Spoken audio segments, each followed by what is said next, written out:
Hi friends, எல்லாருக்கும் வணக்கம். Welcome to Happy Taste Buds.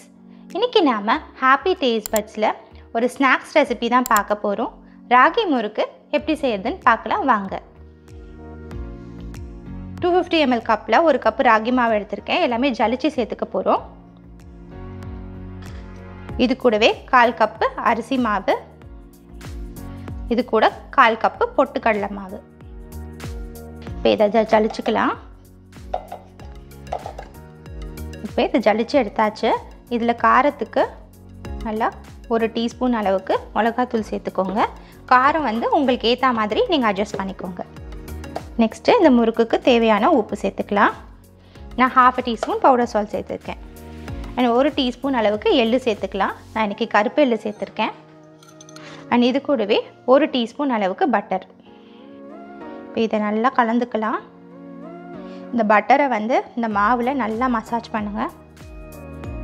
ஃபுல்லாக ஸ்ப்ரெட் ஆகணும்.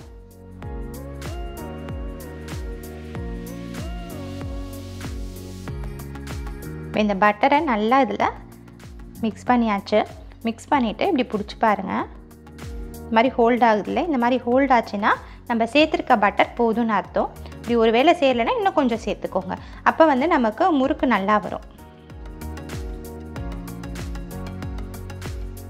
இதில் தண்ணி ஊற்றி பிசைஞ்சிடலாம். Normal room temperature water use பண்ணி நான் பிசைய போகிறேன்.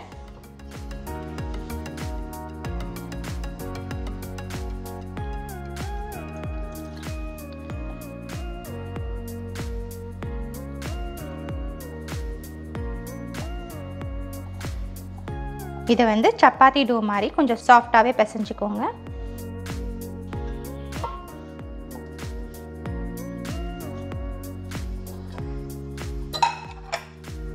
மாவோட டெக்ஸ்டர் பாருங்கள். இது ராகி முறுக்குக்கு கொஞ்சம் மாவு எப்பயுமே இருக்கிற முறுக்கு மாவோட கொஞ்சம் சாஃப்டாக இருந்துச்சுன்னா நல்லா வரும். நான் இன்றைக்கி இந்த அச்சு யூஸ் பண்ணியிருக்கேன். இதை ஃபில் பண்ணிக்கலாம் ஒரு போர்ஷன் எடுத்து. அண்ட் இது மாய்ஸ்சர் வந்து அப்படியே ரீட்டைன் ஆகிறதுக்கு இதை க்ளோஸ் பண்ணி வச்சுக்கலாம். இந்த எண்டை ப்ரெஸ் பண்ணி விட்டுடலாம். ஸோ தட் அது பிரிஞ்சு வராமல் இருக்கும்.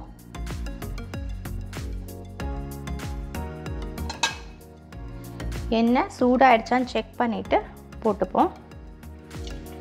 எண்ணெய் நல்லா சூடாகிடுச்சு.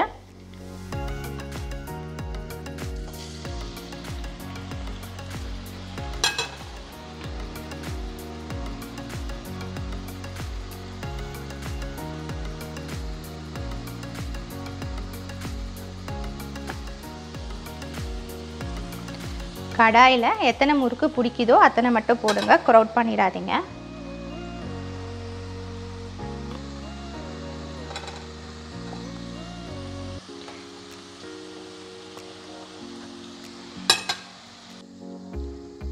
இப்போ பார்த்திங்கன்னா சலசலப்பு ஃபுல்லாக அடங்கிடுச்சு. முறுக்கு பார்த்திங்கன்னா நல்லா ஃப்ரையாக இருக்குது. ஸோ இதை வந்து இப்போ எடுத்துடலாம்.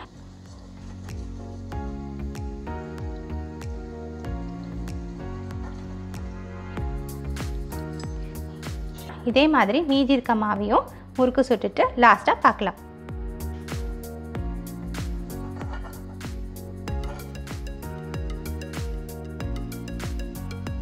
முறுக்கு நல்லா ஆறிடுச்சு. இப்போ உடச்சி பார்க்கலாம்.